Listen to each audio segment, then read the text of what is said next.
Welcome to Ask Nutritionist Deepa's whole food plant-based no oil cooking series, and today I'm going to make this a curry using Opo squash.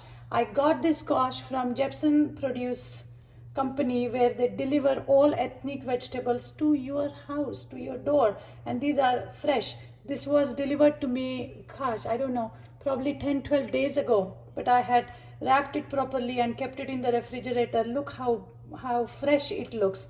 Their produce is just amazing. Anyway, little bit about Opo squash. It's very forgiving squash, very tender inside. I'm going to chop it with the skin on, because remember, all the nutrients are in the skin. So I'm going to chop it and then put it in the steamer for, I would say, like 7 to 8 minutes without really removing the seeds or the skin, because that's where the fiber is. That's what we want. And then I'm going to show you how to finish this curry using some yummy masalas. So the Opo squash, I have chopped it and put it in this little steamer here. And meanwhile, what I did, I crackled all the spices by heating up the pot without oil, added the mustard seeds, a little bit of cumin, whole cumin seeds, my dried curry leaves, and a little bit of asafoetida or hing. And now it already popped, so it's all ready to go. But let me talk to you about the other key nutrients, key ingredients in this recipe. I'm going to make a powder using some organic sesame seeds and a little bit of dry coconut here. And the reason being, we all know that, for absorption of other nutrients like vitamin A, or even to get the full benefits of spices, we need some fat. But again, we are not going to get the fat from the traditional method, where we add a lot of oil to the temperings, or in the tadka. But instead, we are going to get the oils, the essential oils from, again, sesame seeds. Not to mention, sesame seeds are very high in calcium. Okay, remember, food is all about being functional. So every ingredient that is going to go in this recipe has some function in your body. I'm going to add, like I said, I'm going to just blend probably a couple teaspoons of sesame seeds and a teaspoon of coconut in my, this is how it looks.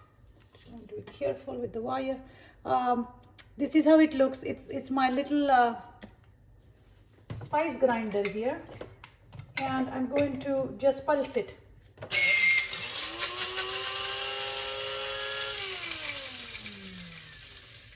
Coconut again is going to provide the flavor as well as the essential fat that we need, and that's it. I don't want to pulse it too much, because I don't want the sesame seeds and the coconut to turn into like a sesame seed coconut butter.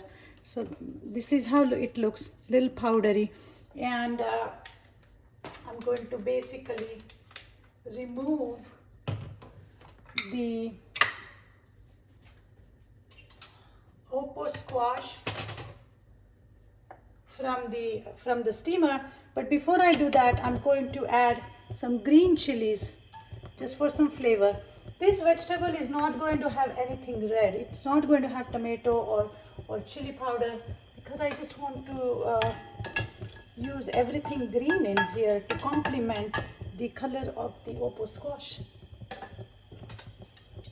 And this is already very fragrant. The cumin, chilies just hit the pot, mustard, curry leaf, hing, nothing to go wrong here.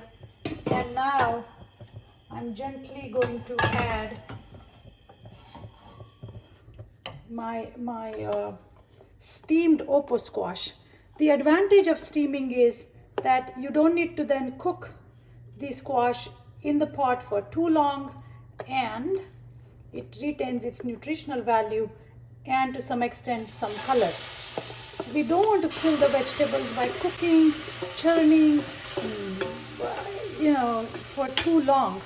The longer we expose food to heat, the more nutrients we lose. And I'm going to allow some of the water to evaporate here. So to make sure that it's dry. As you can see, if I put the spoon through the thing, the squash piece is broken into two pieces. So that's how the texture should be. I like my vegetables little crunchy. Having little, what is called as identity to the pieces helps maintain the fiber content, because remember, we want our digestive tract to do some work for us. The seeds have fiber in it. The skin of the Opo squash has fiber in it. And now I'm going to add some others, just the usual spices in there. One being the turmeric.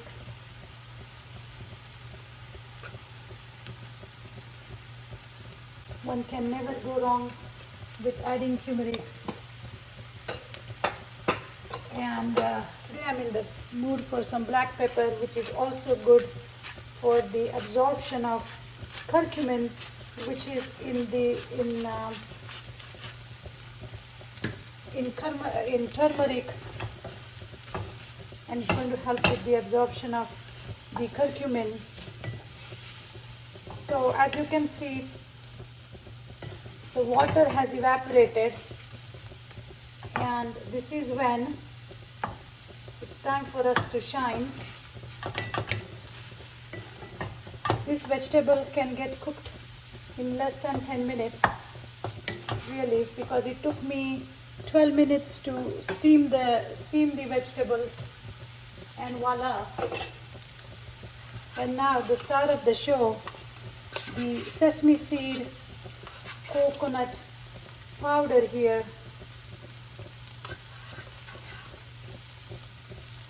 Like I said, this is going to add that nice flavor, the yummy, the goodness, the yumminess of sesame seeds and coconut, and you just can't go wrong. If you see a little bit of browning here, that's not because of oil. As you can see, we have not added any oil in it. It's just all the carbohydrates, the sugars from the Opo squash. By the way, Opo squash is extremely low in calories. Like if you eat 2 cups, it has like 20 calories. So this is a very weight loss friendly, diabetes friendly recipe. When you make food which is functional, it's good for everybody. You know, if you're trying to lose weight or dealing with heart disease or any kind of diabetes, pre-diabetes, this is good. So now I'm just going to add little bit of vegetable broth just to get this brown juice mixed in, because this is what is going to give this curry its flavor. Okay, and the sesame and the coconut blend, it just smells so phenomenal here. And last but not least, a little bit of cilantro.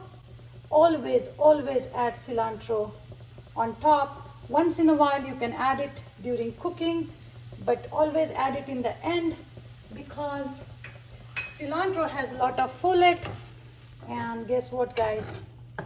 Folate is absorbed best when you eat it without cooking. And this vegetable is done.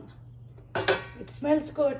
I can add some salt, but you don't have to. You can serve it with a little bit of lemon on top, but otherwise this is not going to need anything else. This is done.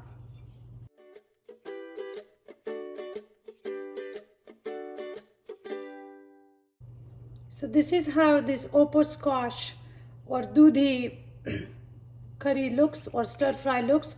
Again, this is whole food, plant based, no oil, and full of flavor and nutrition. Enjoy.